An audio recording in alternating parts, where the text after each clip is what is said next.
presidente Zaia nel suo consueto punto stampa dice no a facile entusiasmo e si appella ai veneti perché siano prudenti ora più che mai per non passare all'area rossa.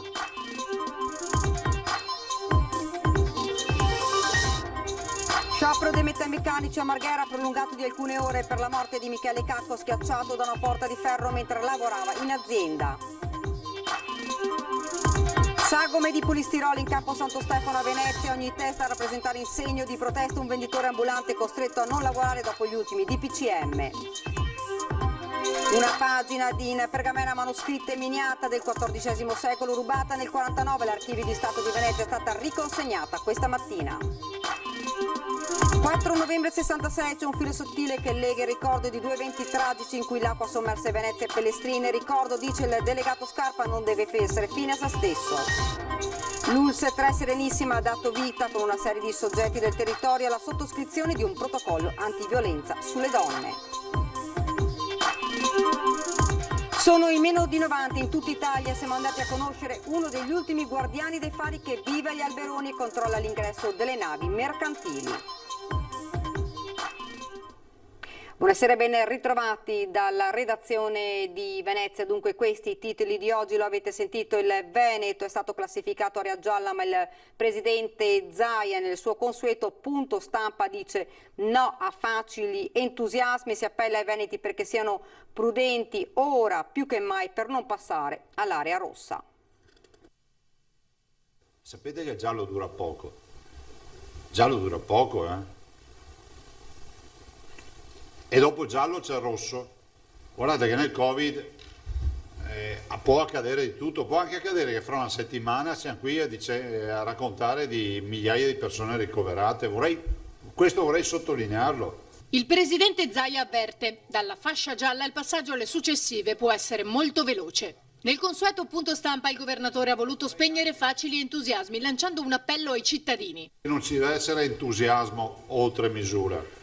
E vorrei anche ricordare che i 21 parametri, quelli che poi vanno a classificare le aree, e quindi scusate le ragioni secondo i quali poi ne scaturisce il colore e grado diciamo di allerta della regione, sono 21 parametri complicati e che se da un lato guardano alla dimensione ospedaliera, dall'altro c'è un'altra componente nella classificazione che è in capo a noi cittadini. Per questo Zaia insiste sui comportamenti da tenere. Guardate che abbiamo una strage di contact tracing ricostruiti con infezioni domiciliari tra parenti e l'altra grande quantità di infezioni avviene nelle cene tra amici, nelle cene aziendali. Quindi in questa fase bisogna evitare il massimo gli spostamenti, bisogna evitare gli assembramenti, evitare tutto quello che sono occasioni di scambio di virus. Io ho l'obbligo di dirvelo, perché al di là di questa festa, di questo risultato dell'area gialla, il tema è che il virus c'è e dopo il giallo o si resta sul giallo perché il semaforo si incanta oppure si passa a rosso. E rosso vuol dire arancione, vuol dire restrizioni, vuol dire che le cose non funzionano. Le future restrizioni che ci aspettano a guado sono che non si esce più dai territori comunali, dai territori regionali, si chiudono tutti i bar, si chiudono le parrucchiere, i ristoranti. Cioè, se è questo che vogliamo possiamo fare a festa della liberazione, perché ci arriviamo con velocità estrema. E quindi una preghiera ai veneti che sono sempre stati persone per bene. E guardate che questa non è una reprimenda, perché la stragrande maggioranza dei veneti porta la mascherina. Questo è un richiamo ancora ai pochi irriducibili che pensano che sia un'invenzione. Io vorrei che questa comunità ne uscisse a testa alta, ne uscisse con il minor numero di decessi possibile e con il minor numero di danni possibili. Quindi partiamo da un buon punto, che siamo nell'area gialla, cerchiamo di non guadagnarci l'area rossa. Il record di contagi nelle ultime 24 ore nel Veneto, questa sera i positivi in più sono 995 che sommati a quelli di questa mattina raggiungono la cifra di 3.324 persone positive in più nella nostra regione. Sul fronte ricoveri sono 1.316 le persone in ospedale nei reparti non critici, più 42 sempre nelle ultime 24 ore ed è salito a 178 il numero di pazienti in terapia intensiva, più 18 rispetto a ieri sera. A Venezia sono 55 i nuovi casi positivi per un conto che nelle ultime 24 ore sale a 252 nuovi contagiati e 5 decessi solo nel veneziano. Formalizzata anche la riapertura degli 11 ospedali Covid del Veneto per fronteggiare l'emergenza, l'annuncio dell'assessore regionale alla sanità durante il punto stampa alla Protezione Civile di Marghera. Allora, noi abbiamo attivato gli ospedali Covid, gli 11 ospedali Covid progressivamente. Il primo che è partito è stato quello di Villafranca, perché già sabato c'era una situazione un po' più di pressing su Verona e quindi abbiamo attivato Villafranca subito, attivazione completa. Gli altri sono partiti tutti, erano già in attivazione, con una lettera che è stata formalizzata lunedì a tutte le varie direzioni generali e sanitarie. La lettera era accompagnata anche del documento che è uscito dal CTS regionale, che prevede quindi con l'attivazione dei Covid Hospital, degli 11 Covid Hospital, tutta una serie di riduzioni modulari delle attività. Con la riapertura di tutti i Covid Hospital infatti cambiano necessariamente alcuni aspetti. Prevedono appunto che all'interno di questi Covid Hospital siano mantenute le attività ove possibile di punto nascita. Dico già che Villafranca andava nella direzione di chiusura invece del punto nascita rispetto invece, non so, Schiavonia a Sant'Orso, perché essendoci dei problemi di personale, quindi volendo recuperare anche la guardia anestesista, quindi andavamo in questa direzione. Quindi mantenendo il punto nascita, che hanno punto nasciti con percorsi separati e quindi non c'è commistione tra i vari percorsi. Le attività chiaramente di dialisi, le attività oncologiche e le attività psichiatriche dove ci sono. Sospese contemporaneamente con gradualità le attività di non urgenza. Ossia garantiamo le prestazioni, quelle a 24 ore e a 10 giorni, mentre c'è una progressiva sospensione, graduale sospensione delle attività, quelle specialistiche ambulatoriali, a 30 e a 60 giorni. Questo perché, l'ha ripetuto il Presidente, perché dobbiamo cercare di recuperare personale. I metalmeccanici FIM, CISL, FIOM, CGL, WILM e WIL hanno scioperato 4 ore con presidi nel pieno rispetto delle norme Covid-19 per il rinnovo del contratto nazionale scaduto ormai da 10 mesi e sul fronte anche della sicurezza. Io credo che sia giusto e corretto da parte di tutti, ricordare con un minuto di silenzio. È iniziato con un minuto di silenzio il presidio davanti alla sede della Slim a Fusina per ricordare il loro collega Michele Cacco, l'operaio 49enne di Marghera, deceduto ieri mattina, schiacciato da una porta di 1 tonnellata mentre stava facendo manutenzione ad un forno della fonderia Flag di Marconna. Gli animi dei metalmeccanici sono esasperati. Oltre al rinnovo del contratto torna a galla l'aspetto della sicurezza nelle fabbriche. Dopo la tragedia nella provincia di Venezia le ore di sciopero sono aumentate per dire basta agli incidenti sul lavoro. Noi abbiamo deciso unitariamente come FIM-FIOM-WIL della provincia di Venezia nella giornata di ieri, anche subito dopo il tragico evento, di allargare le ore di sciopero a 8. Le 4 ore di sciopero nazionale sono riuscite a svuotare le fabbriche da Padova a Vicenza, da Verona a Belluno. Gli operai metalmeccanici in presidio si sono ritrovati davanti alle fabbriche per rivendicare l'aumento dei minimi salariali fra i più bassi dell'industria italiana, con il contratto nazionale non aggiornato da 10 mesi. Chiediamo 8 punti percentuali di aumento, che sono circa 150 euro di aumento al quinto livello. C'è la totale indisponibilità di Federmeccanica ad aprire una discussione vera. Federmeccanica ha aperto dando una disponibilità di 30 euro, che è meno di quanto l'inflazione eroderà i salari nei prossimi 3 anni. Gli operai fuori dai cancelli chiedono un rinnovo dignitoso che dia fiducia ai lavoratori e una spinta alla ripresa del paese. C'è la necessità di chiudere questo contratto nazionale di lavoro per più di 1 milione di lavoratori il prima possibile, perché questa pandemia sta mettendo in ginocchio l'industria italiana. Non abbiamo più tempo di aspettare aumenti salariali, visto che le fabbriche stanno continuando a produrre e a lavorare anche in questa fase. Quelli che lavoravano per mettere la fibra per continuare a lavorare da remoto, quelli che lavoravano nei mezzi pubblici, nei trasporti, negli autobus, sono tutti metalmeccanici che fanno questo tipo di attività e hanno tutti lavorato anche durante il periodo del lockdown. È giusto che sia riconosciuto a questi lavoratori non solo per questo periodo, ma per quanto anche le aziende hanno fatturato e fatto profitti negli ultimi anni, è giusto che riconoscano il giusto aumento ai lavoratori e lavoratrici metalmeccaniche.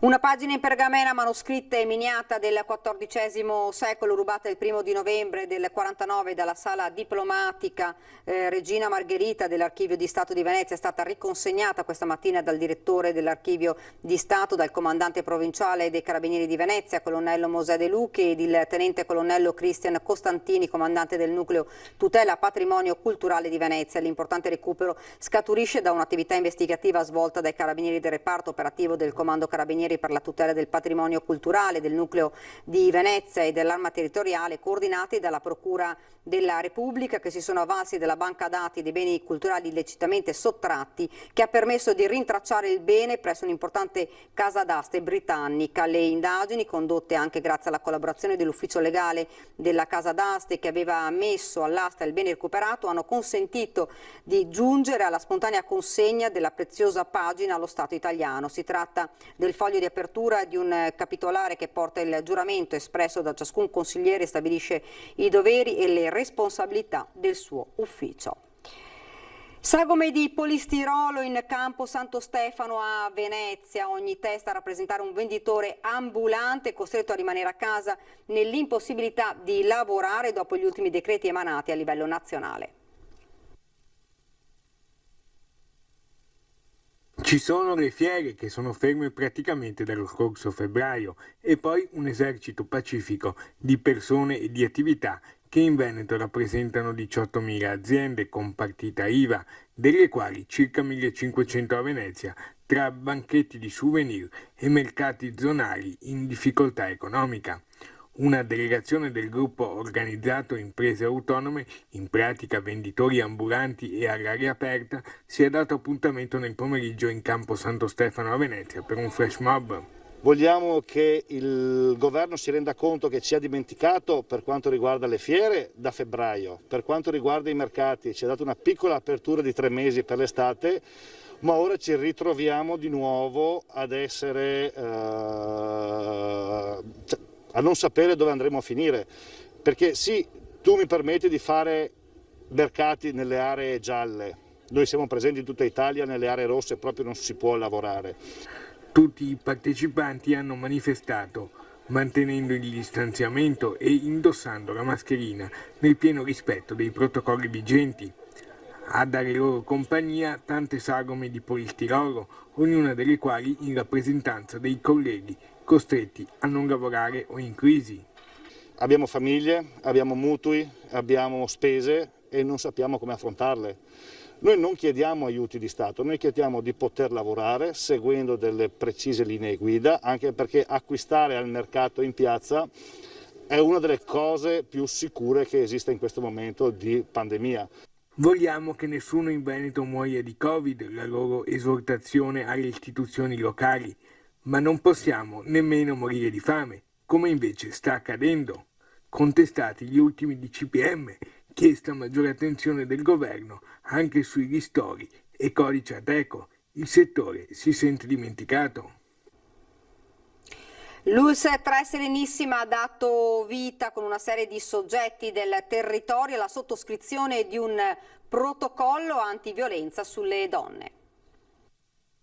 Un nuovo protocollo veneziano contro la violenza sulle donne, l'ULSS 3 Serenissima, capofila dell'iniziativa, ha promosso la sottoscrizione del documento di 43 istituzioni. La carta che condanna e contrasta la violenza di genere coinvolge l'intero territorio dell'azienda sanitaria, raccogliendo una pluralità di soggetti, dai tribunali all'università alle forze dell'ordine, comuni e centri antiviolenza che da domani si muoveranno in sinergia per aiutare le donne vittime di ogni genere di abuso diffuso, convogliando in un'unica rete le iniziative già presenti e dando vita a nuovi percorsi virtuosi. Ma l'occhio attento del territorio nei confronti del genere femminile ha reso l'ospedale dell'Angelo il primo nell'analisi e nella presa in carico dei casi individuati relativi a depressione postpartum, con uno studio condotto dall'equipe mestrina del dottor Pierluigi Righetti, psicologo, psicoterapeuta, pubblicato sulla rivista specialistica del Giornale di Neuropsichiatria dell'età evolutiva, già insignito del titolo di ospedale, amico dei bambini dall'Unicef. L'ospedale dell'Angelo conferma la sua grande attenzione al tema della genitorialità. 4 novembre 1966, 12 novembre 2019, c'è un filo sottile che lega il ricordo di questi due eventi tragici in cui l'acqua alta sommerse Venezia e l'isola di Pellestrina fu in entrambe le occasioni il territorio più martoriato. Il ricordo, dice il delegato Scarpa, non può essere fine a se stesso, ora avanti con i lavori di protezione dell'isola. Pellestrina ha ricordato la grande alluvione del 4 novembre 1966, ma c'è un filo rosso che lega questa ricorrenza a un'altra in arrivo la prossima settimana, quella del 12 novembre, in cui si celebrerà il primo anniversario dell'Acquaranda 2019.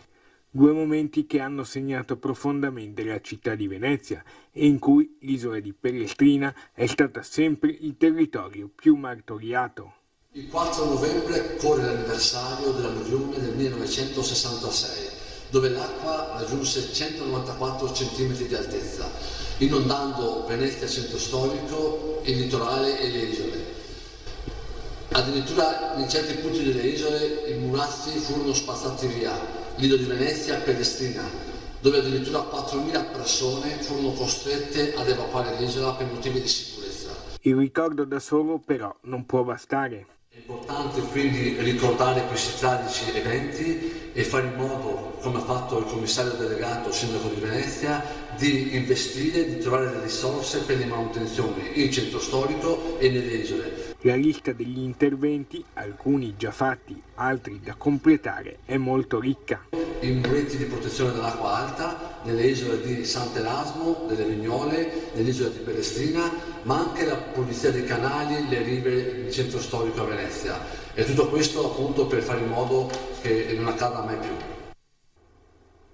Sono rimasti meno di 90 in tutta Italia. Siamo andati a conoscere uno degli ultimi guardiani dei fari che vive agli Alberoni e controlla l'ingresso delle navi mercantili in porto. Un mestiere ricco di fascino e solitudine, ma a rischio estinzione. Il faro degli Alberoni ha una particolarità unica al mondo. Diciamo che in Italia siamo rimasti in pochi, siamo ormai sotto il centinaio, anche sotto 90. Molte persone stanno andando in pensione perché l'età avanza un po' per tutti e soprattutto perché c'è stato un buco generazionale, cioè per anni non sono state assunte persone nel servizio fari e perciò ci sono dei vuoti proprio di età. Mancano le persone, cioè gli anziani sono andati via, i giovani non c'erano e oggi siamo rimasti in pochi per coprire circa 1000 segnalamenti in tutta Italia. È un mestiere antico, ricco di fascino e spesso accompagnato dalla solitudine e dallo sguardo del mare, quello dei guardiani dei fari. Lui è Claudio Cavasin, dipendente della Marina Militare Italiana e si occupa con la manutenzione dei segnalamenti di far entrare le navi al sicuro in porto. Ma il mestiere rispetto a un tempo è cambiato. Qui a Venezia noi abbiamo circa, io personalmente, controllo i segnalamenti che vanno da 3 miglia fuori in mare della bocca di Malamocco, praticamente c'è una meda bianca a 3 miglia fuori dalle testate delle dighe, fino all'ingresso di canale San Leonardo, perciò tutto il canale di Marghera e il canale dei Pedroli. In più questo faro e le 2 testate delle dighe. In totale io ho 38 segnalamenti. Il guardiano del faro sente la solitudine? Allora, io in questo posto la solitudine non so che cos'è, perché cioè noi siamo è vero che siamo in un'isola, ma come tutti quelli che vengono qui dicono che siamo in un posto bellissimo. Un sogno Claudio, però lo conserva nel suo cuore. Il mio sogno, per esempio, sarebbe quello di andare in un faro del Mare del Nord, in particolare, dove per 15-20 giorni stai proprio lì isolato. È un faro bellissimo, stupendo, che è nella Bretagna, dove ti ci portano con l'elicottero e ti ci vengono a prendere con l'elicottero. Sarebbe stupendo. Io faccio parte di un gruppo su internet di amanti dei fari e fanaristi, in cui sentiamo in contatto, e sono cose, anche se lì il servizio è completamente diverso dal nostro, ecco.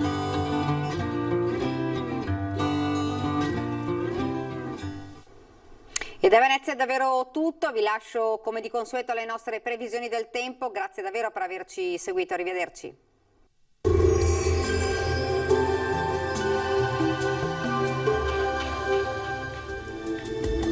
Benvenuti al meteo, ancora dominio anticiclonico al nord-est dove il tempo si manterrà sostanzialmente buono. Il dettaglio di venerdì 6 novembre.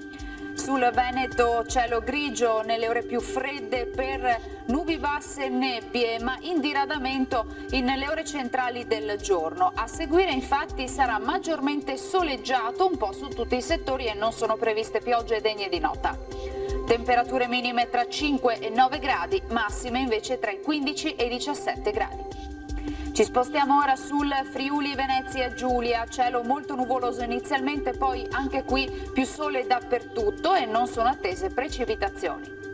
Temperature minime fino a 11 gradi, massime sui 16-17 gradi. Situazione simile infine anche sul Trentino Alto Adige, la grafica ci mostra un ampio soleggiamento su tutta la regione. Temperature minime sui 6 gradi, massime fino ai 16 all'incirca. Dal meteo è tutto, vi auguro un buon proseguimento in compagnia di Antenna 3.